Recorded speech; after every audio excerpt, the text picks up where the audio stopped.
In this video, I'm going to share some astrological insights with you that raise very significant concerns about Pakistan and the role that it may potentially have in the unfolding global crises, the unfolding global developments in the coming years. Right, so Pakistan is not just a large nation, it's the fifth largest actually by population, but also it is one of the handful nuclear powers in the world. You know, we were just all reminded of this when recently Pakistan offered to send some of its nukes to Iran in the Middle East, you know, kind of if the crisis escalates with Israel. Now that offer was probably not serious, it was probably just made to placate the population, you know, who would like to be more active in the Middle East. But nonetheless, it's still an important reminder, you know, that people may forget sometimes that there is, you know, as the world is really going through these upheavals and these massive crises and the World War III scenario that is emerging, that, you know, there is a nation there which has a large active nuclear arsenal and which, you know, to say the least, has not been the most stable of nations, you know, in its history, right? Pakistan is a nation that has been, you know, since its existence, really mostly ruled by military rulers like Ziaul Haq or General Pervez Musharraf for some time, but more generally just by the whole military class that has been in power. And it's a very martial, it's a very warrior-like nation. You know, it's kind of built on this legacy of the Muslim invaders or the kind of empires of North India, which were very warrior-like, you know, the Ghaznavis, the Afsharids, the Mughals later on, obviously, themselves. And it kind of sees itself as this warrior nation, which is constantly locked in, as you know, in adversity with India, and always ready to escalate, always ready to kind of take the next step and take things further. Now, what I want to do is I want to show you a couple of things in the astrology which I found, which are very worrisome, very concerning, and they are, you know, they're not very far away in terms of the time horizon.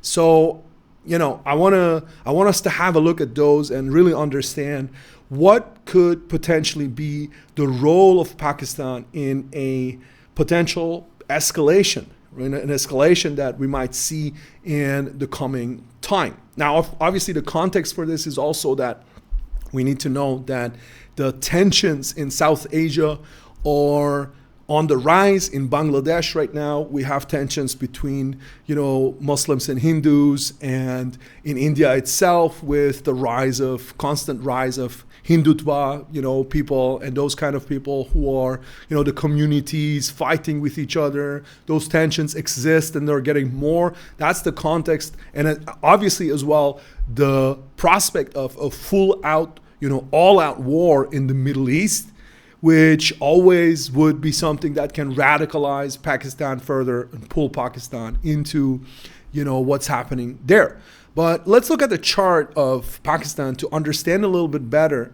First of all, what's, you know, the DNA of this nation is, because that's what we can see in the chart. When we look at the chart, you know, we see the forces, the background forces, right, symbolically and metaphysically, which are the spiritual foundation of this project, of this venture, of this nation, right? And in the case of a nation, it's really interesting. We can see so much about the founding spirit of the nation, and the founding spirit is really what continues to give the nation meaning, right? And this is what really gives it its role in the unfolding global story as well, right? So not enough people read these charts, the national chart, but it's not easy, right? In addition to being able to read astrology at a very high level, you also need to have a lot of understanding of politics and history and economics and all of that. So it's not easy. It's very, very few people. This is why, you know, traditionally the traditional astrologers, you know, people like Abu Mashar or Mashallah, you know, in the Middle East, or Bonatti in Europe, or William Lilly in Europe. You know, all of those classical traditional astrologers, they saw mundane as the highest form of the art, right? As the highest form of astrology. Now, anyways, that's a side note. Let's look at this chart. So we've got the chart for Pakistan, 1947, right? This is the 14th August, 1947. This is when basically Pakistan was given independence, right? In the partition.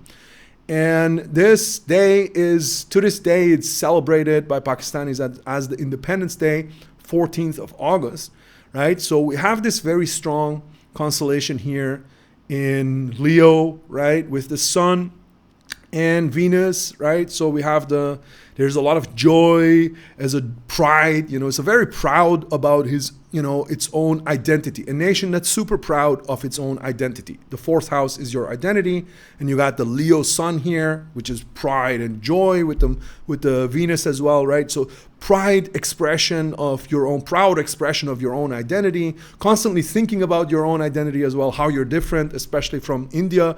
You see here, there's also the square to Bharat. Bharat is here.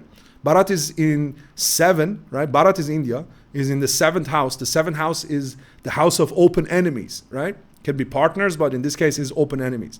So Bharat is in the square to this, right? So constantly thinking about your own identity and defining that as a challenge or as a tension to the open enemy Bharat, right? You can see this very clearly here written in the astrology.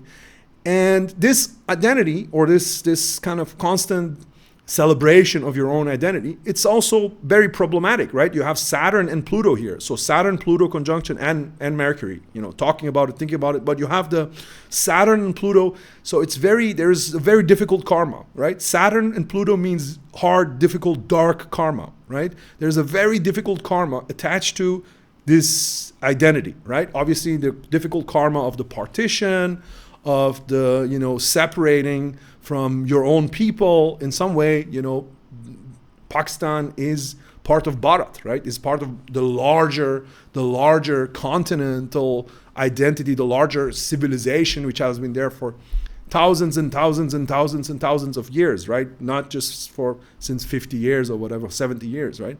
But this, you know, separation, this division is part of the karma, the dark karma, right? The difficult karma that you can see here. And it's very clearly written in the chart.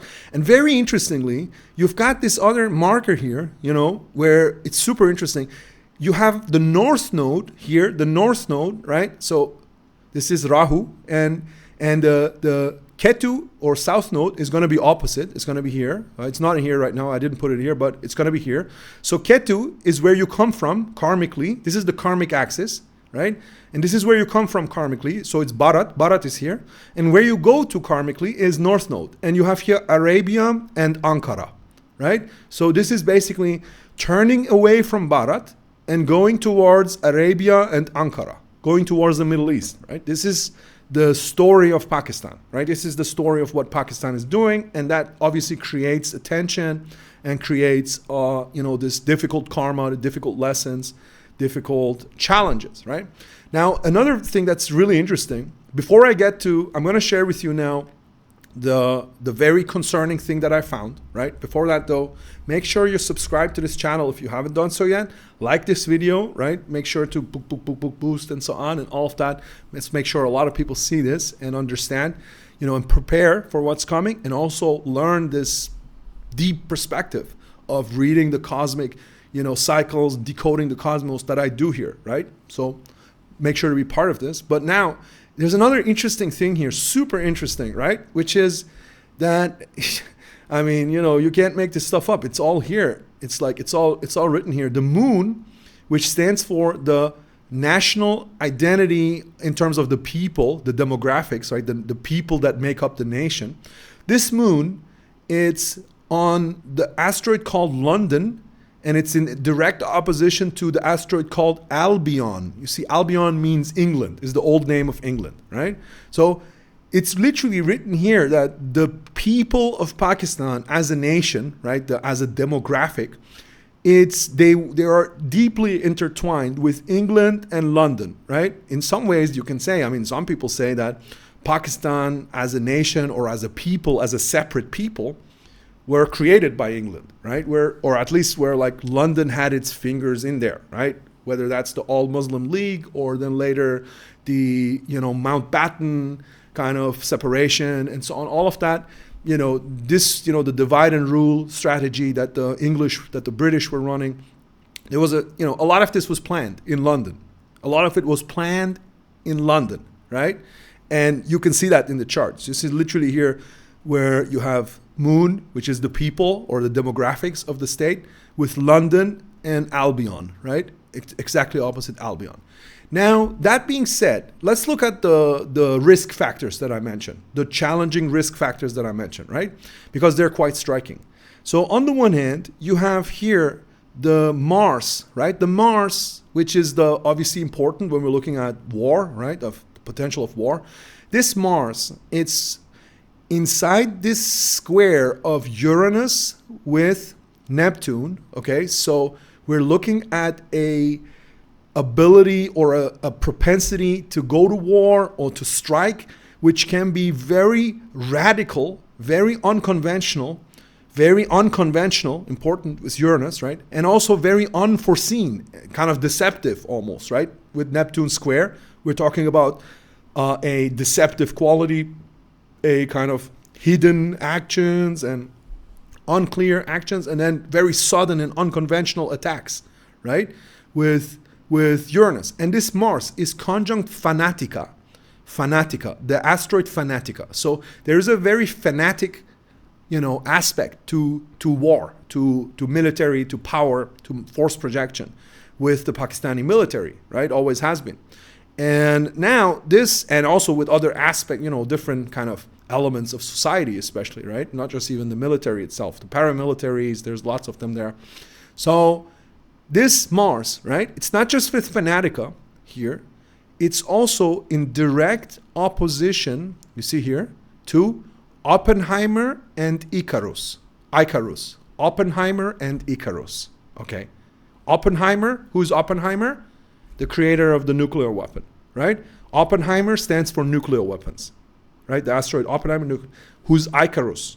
Icarus was a figure in Greek mythology who he was trapped on an island with his father. They built these, they built basically missiles or, the very early mythological idea of airplanes, right? Some type of propelled kind of missile.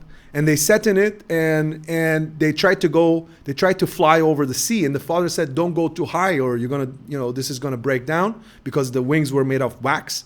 But Icarus ignored this and, he fell into the sea. He died basically, right? So this stands mythologically, archetypally, symbolically. Icarus stands for the reckless and careless, the reckless and careless behavior with weapons or with contraptions or with devices, right? Or with vehicles, right? With missiles, basically. And this is together with Oppenheimer, with nuclear weapon. So we're seeing here, right? Mars on Fanatica, right? And interestingly, Russia is here too, right? So this, how to interpret this? Let's think about that, right? But there's different ways to interpret this. But importantly, right? Mars with Fanatica opposite Oppenheimer and Icarus. So, and with this constellation here, with the square that I mentioned, so we have here basically a sign for a nation that can recklessly use nuclear weapons, right? Recklessly and carelessly or fanatically use nuclear weapons. And in hubris, in a way that will damage itself, right? Not understanding that it will damage itself by doing that, right? Or being fanatic about it. Fanal is here too, right? So this is a very, very worrying constellation. But even more so, what I'm going to show you now about the time, right? The timing. Namely, you've got on the MC, on the midheaven, right? The midheaven, what is it? It shows you how this state is going to be perceived by history. Once it's all said and done, the midheaven, the MC, tells you how you're going to be seen in the cosmic story, right? The big story, what will be your contribution. And here we've got Gong Gong, right? Gong Gong, asteroid Gong Gong. So Gong Gong, this is a Chinese mythological figure. It was a water demon who challenged, the ruler of the universe. And the ruler of the universe, Emperor Zhuangzhu, he said to Gong Gong, he beat him and he put him down.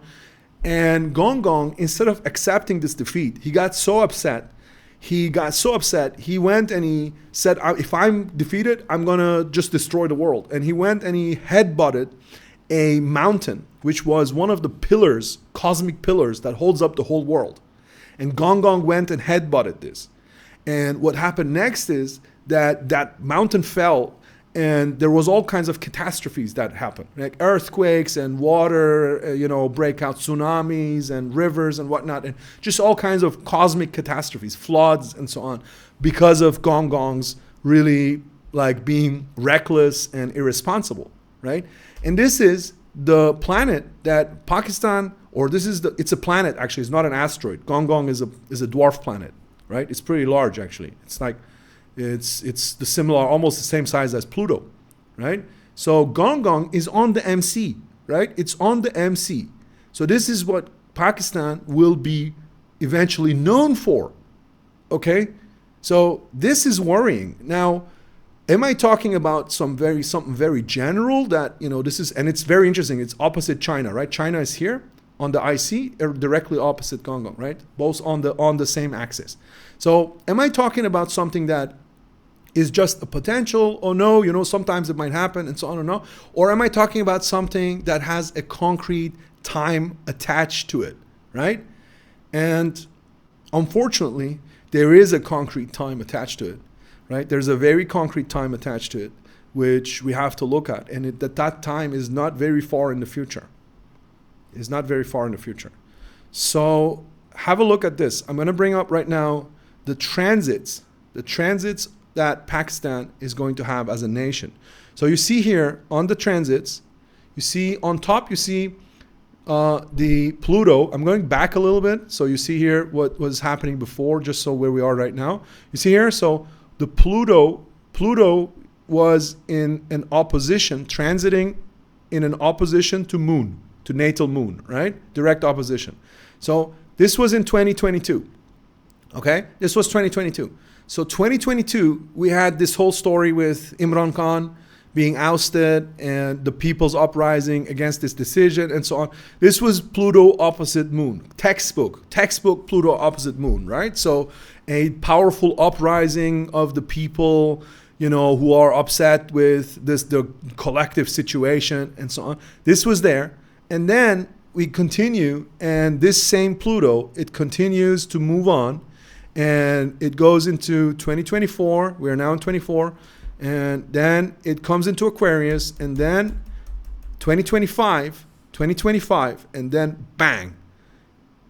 Pluto goes exactly on the MC, the midheaven, right? And this midheaven is what? Is exactly where we have Gong Gong, right? Remember, Gong Gong was exactly here on the midheaven. And Pluto is going to be there. Pluto is going to hit it. Right? Pluto is going to be hit. Pluto obviously is about the confrontation with dark forces. It's about a dark transformation. It can mean destruction. It can mean total destruction. It can also mean total transformation. Right? It's both possible. Total transformation and total destruction is both possible. Right?